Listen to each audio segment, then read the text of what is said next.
All right, we are live, and today we are back with a guest that I want to say I had on almost 4 years ago. Thinking about it, it has been a while, and I think I drove her up a tree a little bit because she wanted to talk about a book, and I was interested in Life Behind the Iron Curtain at the time, and wound up grilling her about what life was like during the Cold War. This is Otakara Klettke. I think I can say it right.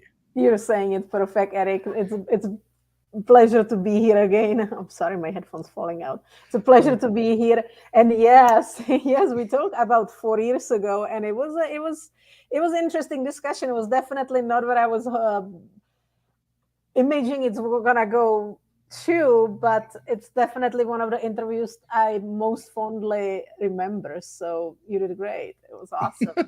thank you. It was fun. I just get interested in certain things. Now, you had a book then called Hear Your Whisper or Hear Your Your Body body Whisper. whisper. Hmm. And now you moved on to the brain.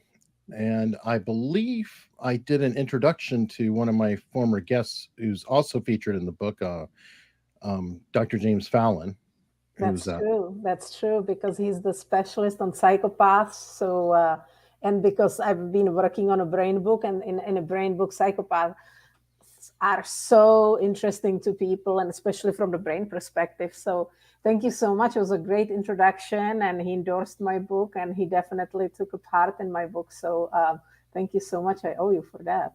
oh, you don't know me, but I actually invited him to come on, but he wasn't able to make it today because I thought Oh, that would have been kind of fun to have him on here.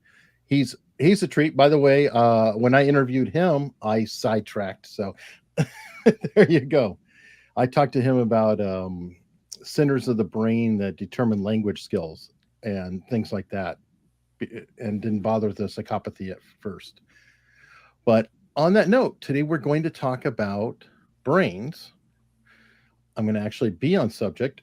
A lot of time has happened between now and then. And from what I understand, this was something you planned, but it was inspired by your mother and something she went through in her childhood. And ultimately, you've lost her in the time period since. Do you mhm. want to talk a little bit about that? Sure, sure. So it was a one of those moments in life when you feel like it's the fate effing with me, if I may use that, because I've published the Hear Your Body Whisper: How to Unlock Your Self-Healing Mechanism, and it was a very successful book. And I wanted to move onto the brain, but at that time I wanted to move onto brain in a kind of like what everything we can do, and had like all that kind of like mind's perspective, not a brain as an actual organ. And then my mom ended up in an accident. She was crossing a road as a pedestrian, and a car hit her. And unfortunately, um, she had terrible brain injury. It took her 4 months. She survived it for 4 months being in a hospital, and the brain really took a fast speed down. And after 4 months exactly, she passed away. So never making it out of the hospital. So it was a huge wake up call to me, like which direction the book should take. And Hmm. I swayed away from like that, that mind and that kind of, When you say mind, okay, just so I understand that, were you thinking about like mind over matter and visualization and exactly. affirmations and that along that line? Exactly, exactly. So Okay. I really realized like how much of an actual, or like, because we all want to believe like how neuroplasticity is amazing. I actually talked about it with the Dr. Fallon too, like how we all want to now think like how the neuroplasticity is everything, the brain can do everything, until Mhm. you have a person who actually has a true brain injury, and you realize there are things that will, they are places where the brain actually truly can improve, but then there are places where no matter what you do, it's life altering or fatal, and you cannot really do anything about it. And then it made me to really dive into the organ itself, and get into what the brain truly is, and how it's connected to the mind, like that, like the mind being kind of, I have my own perspective on like how I see the spirit, the mind, and the body, um, Hmm. all interactive. But in a way, the brain is a part of the body. There is so much that we look from body perspective that actually has to do with the brain, and so it changed it, and it changed my point of view, and I started looking at the brain as an organ, as something that it's absolutely amazing and a mysterious organ, but Hmm. as an organ, something that actually affects us, like your moods, your memories, how you do things are a lot results of the neurotransmitters and hormones and things that we have happening in our body.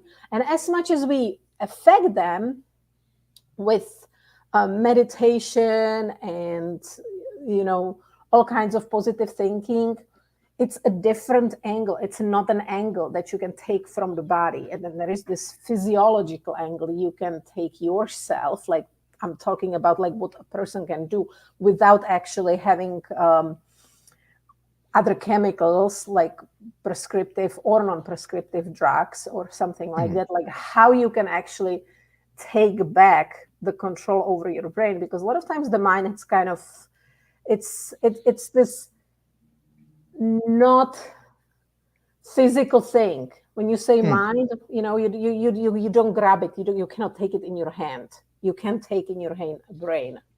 So you've Right. seen the mind as following the organ itself versus the reverse. Like if your brain is properly nourished, rested, this and that, then the mind can come into play. But you're going into the biology a little bit more. I'm going a little bit more into the biology, yes. How I see, if I made to say, like, how do I see the role of the brain? And then we will actually, we will skip out of the biology a little bit, is that if I look at us as like who we are as a spirit, the psyche, the soul, the essence, who you as Eric is, like, who is Eric, right? Because this is Hmm. Eric's head. That's, if I look at you, that's like all of your like body parts, but it's not Eric. You are that soul. That's something that's Hmm. going to, that probably was here, or I believe was here before you, it was inside of the body, and will be here afterwards, right? So like there is that soul part of us, and then you have the physical body of us that allows that soul to experience this life at this time while inside that body on earth. And that soul and that body somehow have to communicate to make this relationship happen, because the body cannot function without the soul. If the soul is gone, the body is gone too. If the body is gone, the soul cannot be here inside the body as you, as who you are either. And so this cross section of the soul and the body, that's what I would call mind. And it's kind of like the manager who sends out the messages into the soul a little bit. And so like if you're like meditating, you are talking to that mind part. Mind is where the sense of, to me, the sense of ego resides.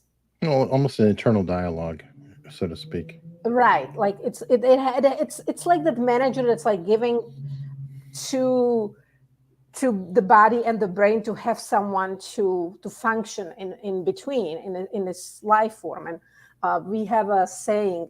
I'm from Czech Republic originally, so Hmm. as you as we talked about a lot We about, won't go down that path we right won't go now. down that path, but we have a saying there about fire, about fireplace, about using fire. And we say fire makes a really good servant, but a really bad boss. In a meaning that if you have a fire in your house and it's freezing outside, you have a nice, warm, cozy household.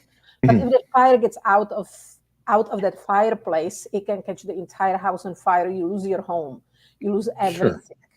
And so it's the same thing with the mind. The mind is here to serve us. And as long as the mind does its job, it's like that fireplace. It makes everything nice and cozy, warm. It functions well. You're having a good life. Your brain functions well. You're um, committed to your goals. You can make Mhm. a proper assessments of the situation. You don't stress over things that don't deserve to be stressed over. But the moment the mind comes out, like it becomes that fire, then that mind can cause things like panic attacks, anxiety attacks, block the brain. It hijacks the brain and hijacks the neurotransmitters. It hijacks the hormones. It hijacks the functions. and then the body's having a really hard time to take back the control, because there is that mind that kind of like has claws into it. And so what I focus on is, just super quickly, what I focus on is actually how the body can take back the control. Maybe it's a slightly different angle on it, but I don't know if you've read about the rider and the elephant principle, that essentially your body, your brain is the elephant. And I'm going somewhere with this. In a way, you were talking about taking back control, but you actually also don't have control.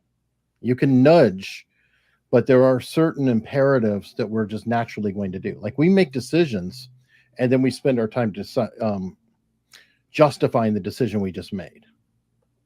And that's that whole emotive. I don't know if you have read Thinking Fast and Slow and any of that type of thing. Mm-hmm. So I don't know if that's something, because I haven't got through the whole book, that you go into or not, and that might be getting into a higher level aspect. But is that a consideration too? Because I understand about the nutrition, and obviously you got to get the organ in good shape, which is critical. And as a species, we're kind of unique in that too, because we're born useless. And I mean that quite literally. Like encephalopods are born fully developed and far smarter than us upon Right. birth.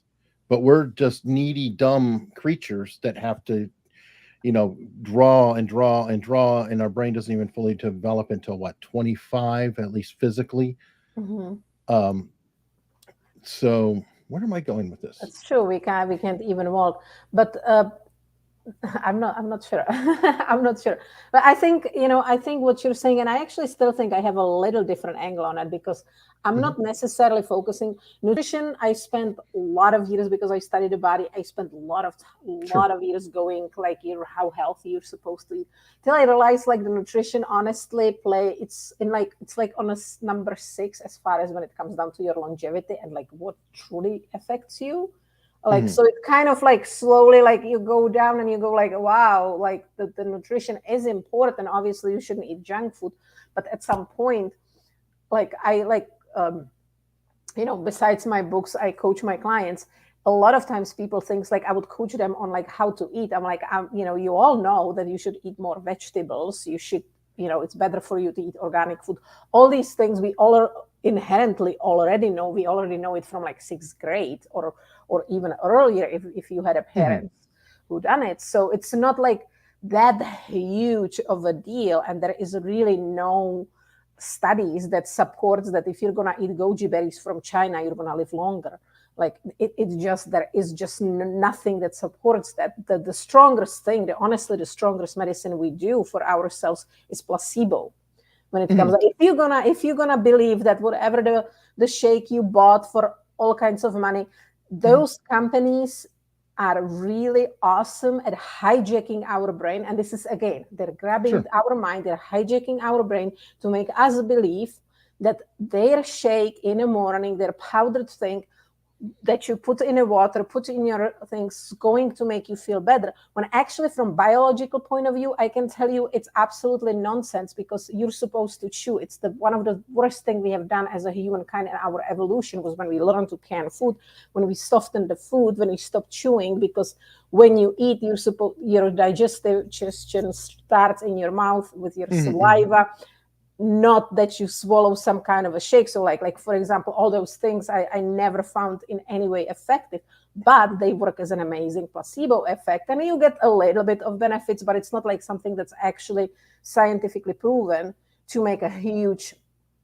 difference in your Well, body. on that note, it's controversial, but it's been speculated that the eating of meat is what caused us to develop the brain so much more over time as we developed, because we are getting far more nutrition. And I think you did cover that in the book, that the brain absorbs so much energy. It's just astounding, It compared to the is. rest of the body. It is. It's only 3% of our body weight, and it takes 20% of all the energy. Like the brain takes everything. It's so like the one of the biggest thing you can do for your brain health is to sleep properly, Hmm. because the brain cells, like if you just think about every single cell in your body everywhere has its kind of its own life, it's its own organism in a way. It, you know, it breathes, it eats, it poops, and the brain cells eat the most, so they also excrete the most waste. And because the brain has everything in order and takes care of functions of everything, it really takes time at night when we sleep to clean itself out. And if we don't, where the cerebrospinal fluid goes through the brain cells, and the brain cells kind of like shrink up and they close up, and it's like a dishwasher and it runs through it. So if we don't sleep enough, this cleaning effect doesn't happen, and all that brain waste stays in our brain. Where is the waste? I want to hear about the brain waste, because that's something I never really consider. But where does that go? Because we have a digestive tract for things like eating, etc. Where does brain waste go? So, yeah, we have a digestive tract. These are the bigger things. So when we go on a smaller level, super quickly, the body has the lymphatic system. This is the lymphatic system is basically a waste line that goes through your body for all the cells in your body, except lymphas are not in your brain. So the brain has its own.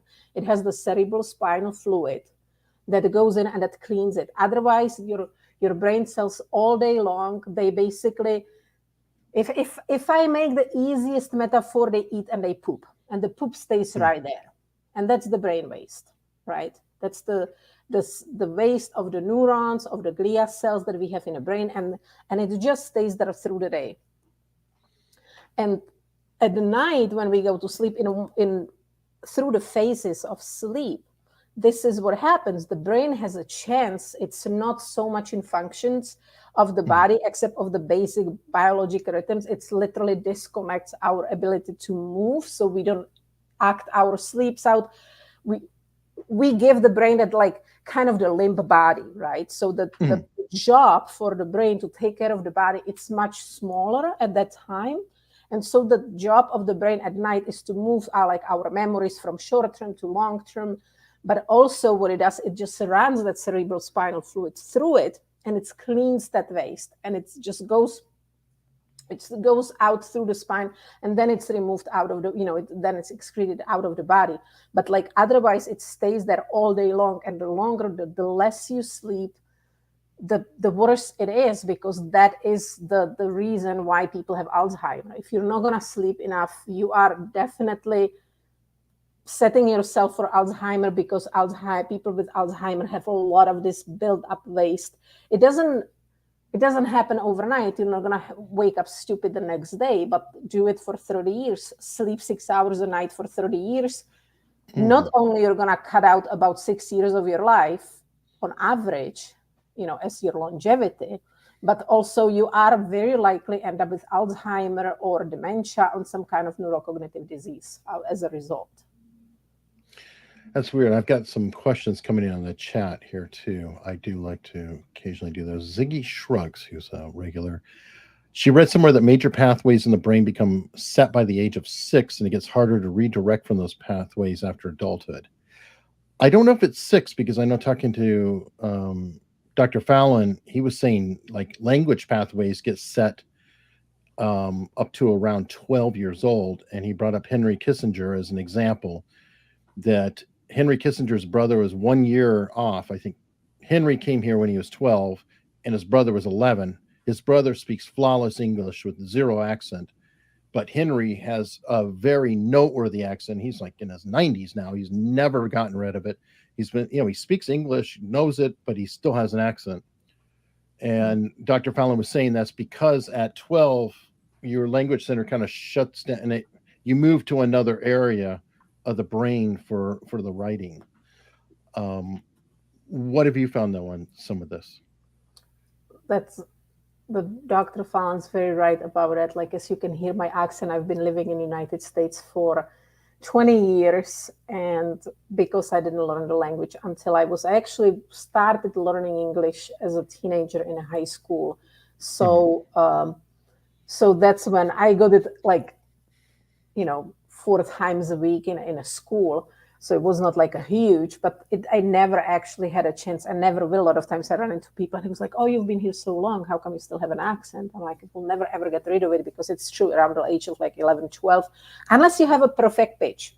People who have a perfect pitch can learn a language when they're 35 and have no accent. And I'm super jealous of these people. Like, I think it's super unfair. So like, just to set that aside. So like, I have this like grudge against them, because like I know people like that, and they can hear it, because to them is a music lesson, but it's true, the language puts it set into a different place. Whether the pathway I set by 6, it really depends on an area of the brain. So the brain of, every single organism has some sort of brain or some sort of center that directs stuff, right? Like, so we all have, and the more evolved we are, the more complicated the brain looks like. But basically everything, in a shark, it looks really beautiful because it's beautiful in a line.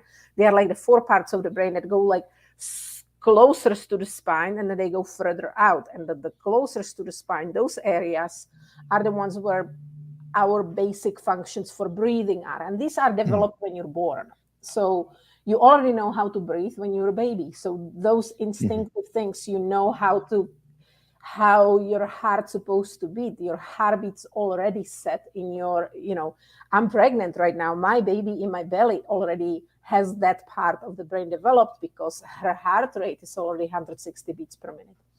So, but the further you go from the spine, to make it the easiest things, to that, like in a human, going to that walnut-shaped part of the brain, that comes into development later and later. So the age of the development truly depends how far along on this in that brain you are, because certain areas develop in a certain times. There are places that are fully set in at that age around 25 for girls, around 28 for guys. So you guys, you develop a little later than women. That's why we're handsome when we're older. That's true. You ripen like a wine. So definitely it depends. So they are important parts. There are important things that we take in, as they say, like how important certain things are when children are still toddlers, within the first 2-3 years of their life. And it's true, like there are certain things and different stages of life that kind of seasoned. And it's really hard, like with my clients, like majority of the people that I work with experience some sort of childhood trauma.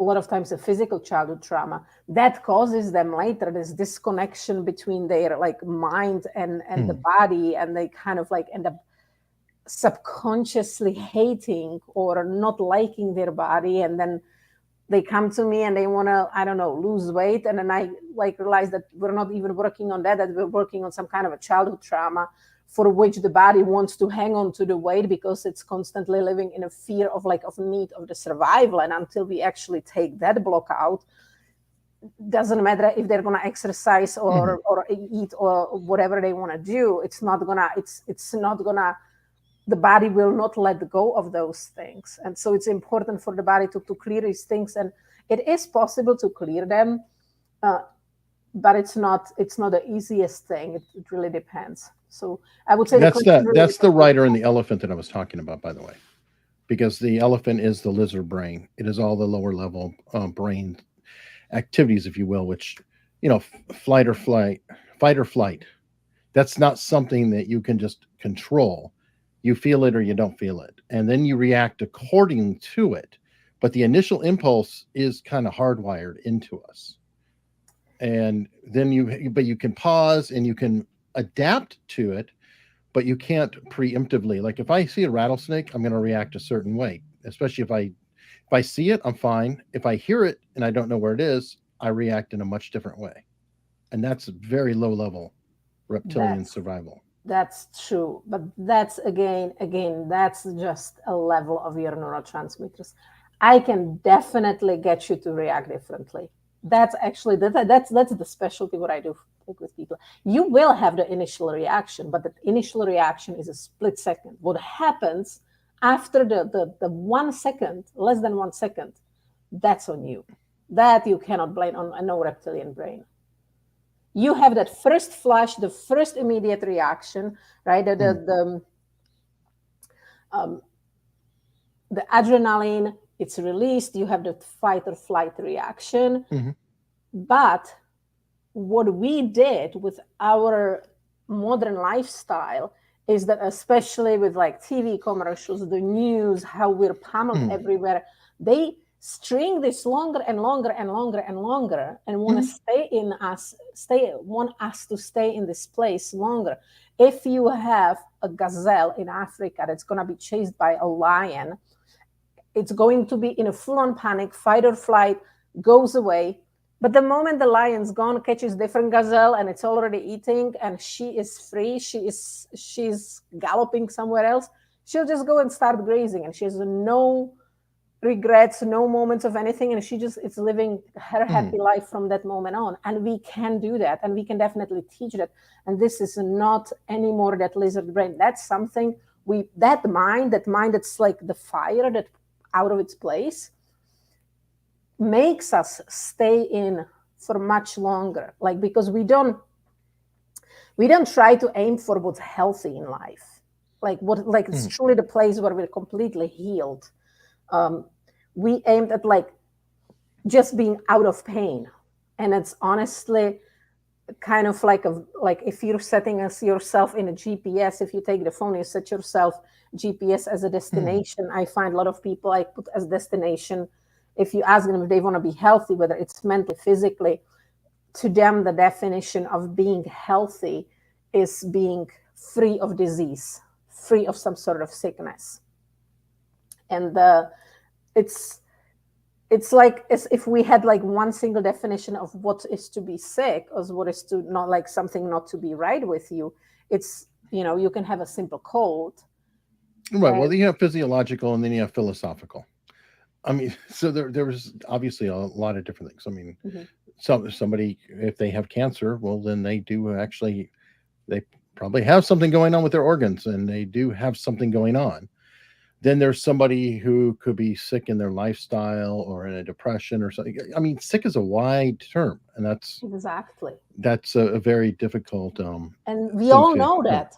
We all know that it's a wide term. What I'm trying to say here is that what we don't know, what we don't look at, that being healthy is just as wide term, just as large.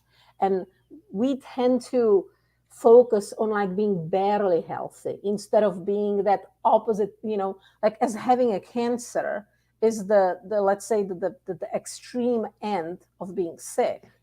Sure. Then there is an extreme end on the opposite side of being healthy. There is an extreme healthiness where the body is fully vivacious, where you can spend an afternoon in a house full of people with COVID, or you can be in a family that every single person has COVID and you won't catch it, and you will stay completely symptom free. You will never ever catch the disease. You will never catch anything like that you will actually stay clear of that. And this is where that mind, it's not just mind, but is the body actually has the control of these neurotransmitters, where that adrenaline and cortisol is just not being pulled out and released for long, that like it's used as in its proper function. If you see the rattlesnake, you jump, you do your thing that you're supposed to do, but you're not supposed to be panicking 5 minutes later. And there are plenty of people who would be panicking for the rest of the day and being on complete. Right. Well, I wasn't talking about that. I was talking about the initial reaction, which you did agree to, that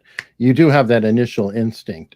And then as I said, then how you react or continue, you go with. And this is a very important point because, again, I was a soldier and I talked to people who are FBI and cops like that. And it is very, very important to realize how somebody is hardwired, because there is a certain degree of hardwiring in some people. And some people just don't have that fight or flight. Let's go back to our psychopath as an example.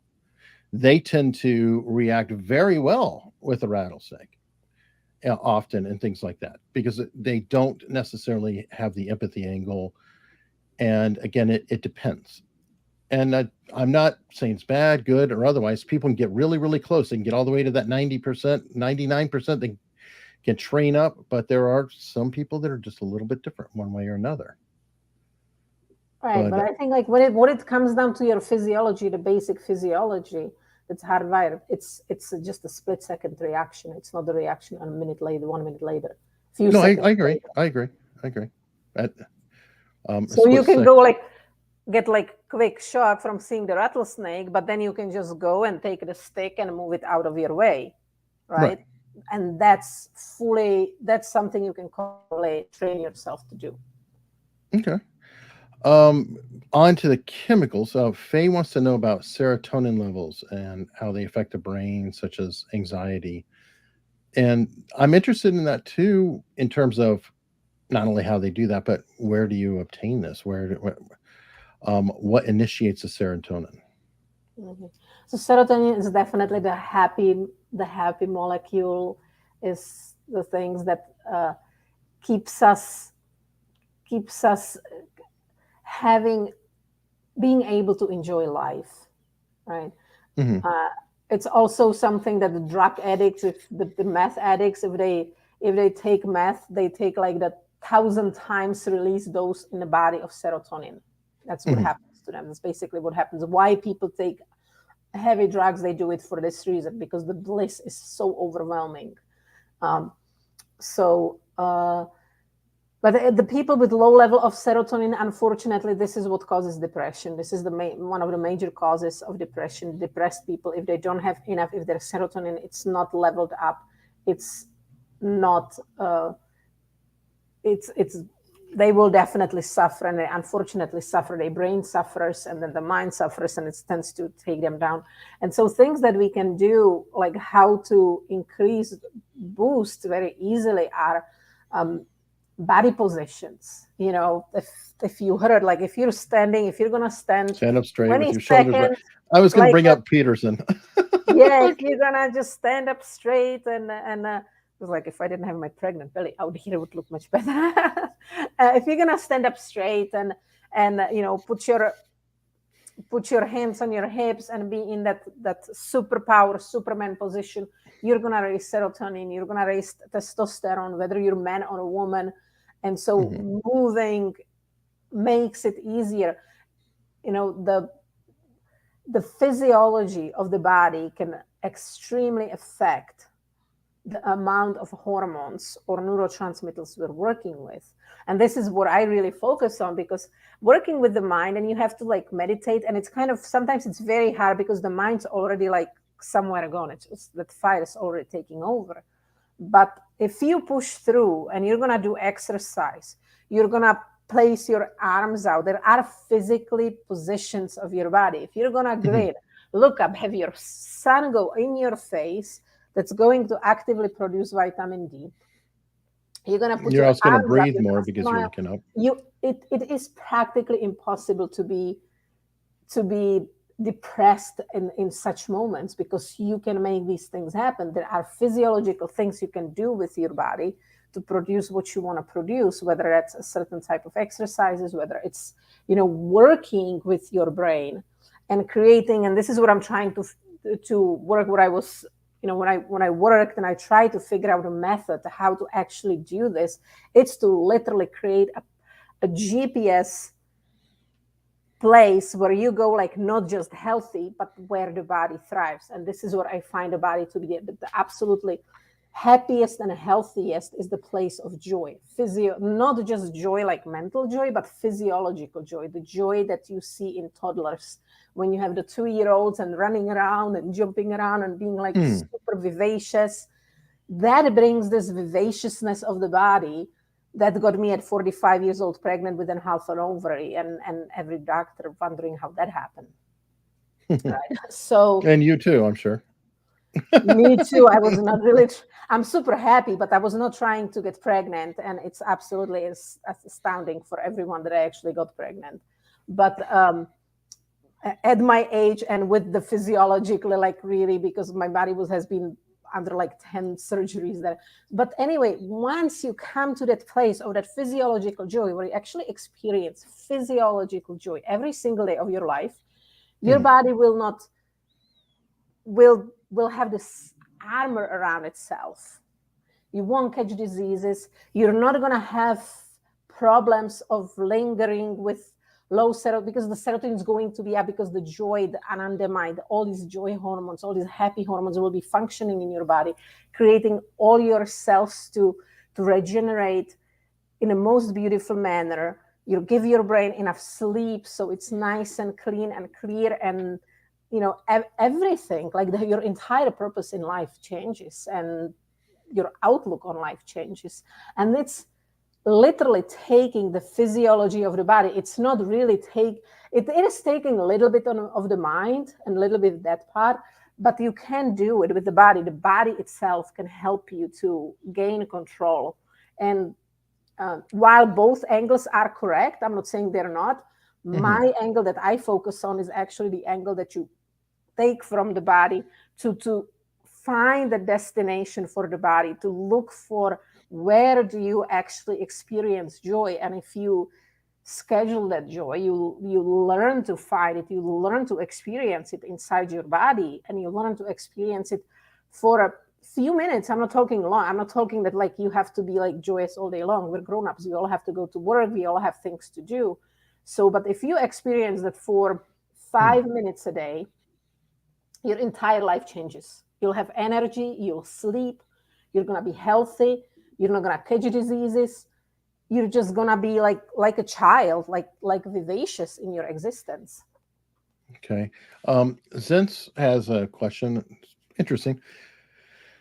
We've all heard about we only use 10% of our brain, and the question is, and what's going on with the rest of it? I've heard that that's not exactly accurate, but since you've written a brain book, is there any truth to a certain percentage of our brain that we're using, or is it just we use approximately X percent for one type of function, but other things like eating or digestion and breathing are also in the brain, and we just don't notice those necessarily?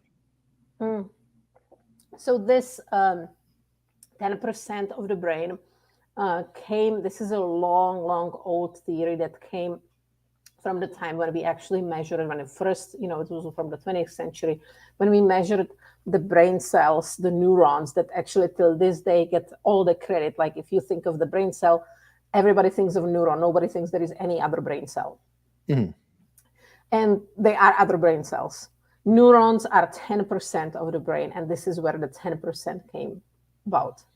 But the thing is that they are like they are cells called glia cells that actually till this day don't even have a singular form. There is one neuron, and there is not like one glia. The glia is actually plural word, and those are what they used to call like filler cells, because the scientists thought they did not have any kind of functions, but they do. They just function differently. They don't function with the synaptical connections. The synapses don't fire. They actually have a different way how they spread out the information, but they are at the rest of the brain, and they are important.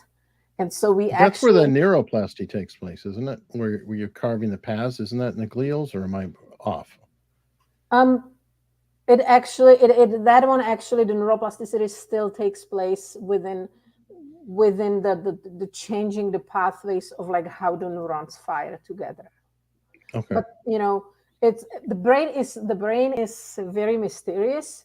When it comes to glia cells, we actually know very little, because for so long we left them on like back burner, thinking they don't do anything. But this is literally where the myth of using 10% of our brain came from. We are using all the brain. We just didn't have the technology that would light it up, that we would actually see that we are. Now we see we are. We just don't know much about, like I said, the glia cells don't even have a singular form of like what one, like for the word for one single cell. So we don't know enough to understand, like maybe, I honestly cannot tell you the answer of this one, if the neuroplasticity takes place there or no. I know it takes place within the neurons. I'm not sure if it does there, but I know we don't know enough about it. But overall, we are always using all of our brain. Each parts of the brain have different functions for different things. So, and brain is like a muscle. We can definitely work the brain. So if we work on it more, we can definitely work more Now the telepathy is a very interesting subject to talk about, to Mhm. answer that, because I personally think that it has a lot to do with the electrical wiring we have in a brain. That like we there is something to it. It's undeniable. If you take twins, they have a lot of times they have such a special connections. They are things that Mm. are kind of beyond our understanding. I don't have a scientific kind of, to me, it's one of the places that I would like to like start to just still stay in a place of that wonder of like being the wondrous child and just appreciate when it works and just wonder why it works, but not having any special viewpoint on that. But I know we are using our brain. We're using all of our brain, and we can improve our brain. Yeah, I have a theory about twin stuff and things too that could explain some of it, and that might be just genetic memory because that's starting to get proven out. Like the whole weird thing of somebody just they suddenly are able to play a piano or whatever, and it turns out that they had a great uncle who could play, and nobody really remembered it or things like that. So I'm wondering if some of these things may have been inheritable and separated by birth, but if there's still kind of a little template in there, you go with the probabilities over time. If red was the color preference or whatever, you can get some odd Right. echoing, I guess. But I don't know. But then you have like the things like when something happens to one of the twin and the other knows something happened, right? Like that they Sure. like internally feel something happened to the other one. But like I said, like I'd like to keep that as a beautiful mystery. I don't have any, and maybe there are a few things in life we should not have explanation to it, and I would say like telepathy might be one of them. Yeah, and I mean I've had it in the family. I know my from what I understand when my uncle got shot in Korea, his mother like woke up at that same time in the middle of the night and just is saying Joe's been shot and he was across the world. Don't know. Goosebumps And right everybody now. has those stories, with their families or whatever. Uh, Exactly. I like to think that they're so rare though that I like your idea of the magic aspect of it because I don't know if that's something you could stick in a bottle and just say, okay, well here's what it is. It's a little I don't know. It's very difficult to ascertain. Marie wants to know the how you can overcome fear and procrastination. I would have asked earlier, but I was procrastinating. That's a good one. Okay, so both of those are our basic instincts for our body to save us and our brain to save us. The brain does so much things that like it does not want to do extras. So fear, um, fear is one of the things that I find the easiest way to overcome fear is to actually logically question. It's kind of taking a stoic approach. Mm-hmm. Like is that fear true? Is it like is if you actually take the worst case scenario, and not everybody does it, but for me this works. I take the worst case scenario and then I like map myself like what is the percentage of likely outcome of this worst case scenario, Mm-hmm. and if it's not like big enough then like I don't, and it's again like it's working with my neurotransmitters. I don't worry about things. I actually like I tend to worry a lot less than most people about a lot of things. Like I just don't have that. I've trained myself enough that there is, and until it comes the time I need to worry, then I worry, and I have the fear. But there are certain fears that we have inherited biologically in us, like like when you see the rattlesnake or something, unless you train yourself against it, you're gonna have some sort of fear reaction. But the best thing is to expose yourself to these things, question those things, how they are. And the procrastination, again, it's something that the body wants to and the brain wants to conserve energy, so it's natural. Procrastination is absolutely natural thing for everyone. Mm-hmm. And you know we all know it actually takes more energy to procrastinate than to do it and be done with. A lot of times doing something takes us way less of a time than doing all the other things around it, right? Mm-hmm. And then And we all struggle with it. It's not like I have mastered procrastination completely. You haven't? This interview's over. No, I'm just kidding. I have not. I still procrastinate. But I do have my, but I do have my goals. I do have, I do have accountability buddy across the world that we like text each other every morning, every night, twice a day. What are our goals and like what we want to have as an outcome? So like having some sort of, like I find for procrastination best is to have some deadline. For me it's very hard because, for example, when I write a book, it's not like I have a deadline. I don't have a deadline. I can, like, if I get up the day and like I put any in it or no, it's different than if it is something it's actually scheduled in a calendar. So once we schedule things, we write them down, it's better because then it like goes in our brain. Sometimes procrastination is the good way how to overcome or not procrastinate. If it's a short enough task, then maybe just tell yourself, i'm going to procrastinate, it's okay, but I'm going to start procrastinating in 5 minutes, and the first 5 minutes I'm going to actually start doing that task, and I can come back to it later. And a lot of times you realize that, like, once you're 5 minutes into it, you just keep going what you have going. So that's one option that actually is much more common. But even if you don't, even if you just decide like, okay, so I started on it and I don't have it finished, and this is a really good brain trick, and you go and you do your other thing and you go like, okay, I'm gonna, like, because there is like something on TV that actually is not Netflix, so I cannot watch it later and it's live, so I want to watch it right now. So you start on your project. By having that project already partially started creates unfinished link in your brain. And your brain wants to make closures, and that's a good thing about the brain. Like, it wants to have closures. So if you have something that it's partially done, your brain will want to finish it up later, so you have it finished. So it's harder to procrastinate on it, if it makes sense. Then, it hangs on you. It causes stress. It causes stress because it's there. It's like, you're done with your dishes and you throw them in the sink. You eventually have to wash them. But if you just go in there, you rinse it off really quickly when you go in there, and you clean it, boom, boom, boom, throw it in the dishwasher. Well, then now it's not hanging over your head. But if you throw them in the sink and they're just sitting there, and then you walk by them, you got to get to bed, and then, everything's drying on them. And now that's it can cause, I would say, overhead stress of worrying about it. On that note, I don't know if this is related, but for example, with people who wanted to run every day, or they want to set up a discipline or something like that for running, for example, because I'm a lapsed runner right now because of time issues, but I can tell you that most runs suck.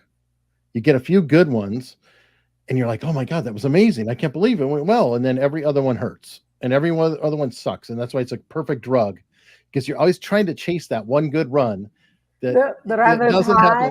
Yeah, I love runner's high. But it's not. But it doesn't happen every time. There's this illusion by people saying, "Oh, you'll get a runner's high." But no. Usually, you're like, "Oh, God, this mile's kind of dragging. This kind of sucks." And then just occasionally, it all clicks. When it clicks, it's so amazing. But and that's part of what causes the addiction. If it was always just perfect, you'd get bored of it. It would be like you're getting something for free. You just don't appreciate it. That's like in a slot machines in a casinos will always, slot machines in a casinos give you reward only every once in a while. If you want every single spin, it would be boring. Oh, you'd be like, okay, good. I'm kind of bored of this now. Move on. So yeah, literally. But to force the issue with the running, a lot of people will do something like, one, they set up their whole running outfit. So the second they get out of bed, let's say they were going to do a morning run, they have to put all the clothes on, and then they have an arrangement that's like, okay, they don't have to run, but they must go to the mailbox. So they have to at least get up, put on all the running clothes, and go to the mailbox in the morning. And if they say, screw it, I'm still not running, then fine. But just the activity of getting them, it's like the first 5 minutes. Like I said, like if you want to procrastinate, but tell yourself you're going to procrastinate in 5 minutes. You're going to put your running gear on and go to the mailbox, and you are on a pathway, and then you can make that choice, but you already partially like prepared. Like, why not just go for a run at that moment, right? And Ziggy's got a good method here. She calls it eating my peas. I hate peas, so if I have to eat them, I go ahead and do it to get it over with and on to the good stuff.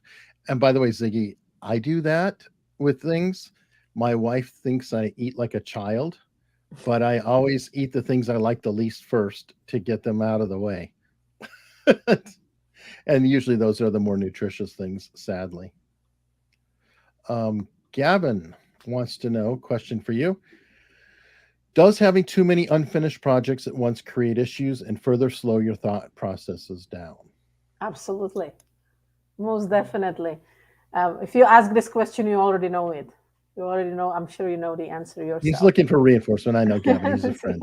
Yeah. Gavin So, has Gavin Gavin has many projects, and Gavin is a very eager person, and he definitely is a starter. He sees something and he's gung ho. But I cannot imagine how he handles the load that he tries to. it creates a huge stress environment. And I don't know him, I don't know you, but the one thing that it's quite common to a lot of people is, unfortunately, and this is what parents do a lot to children, it's if you are the firstborn and or the only child, because the parents, they want to, like, the child finishes and makes the bed, the mother comes in and fixes the bed, like it's not good enough.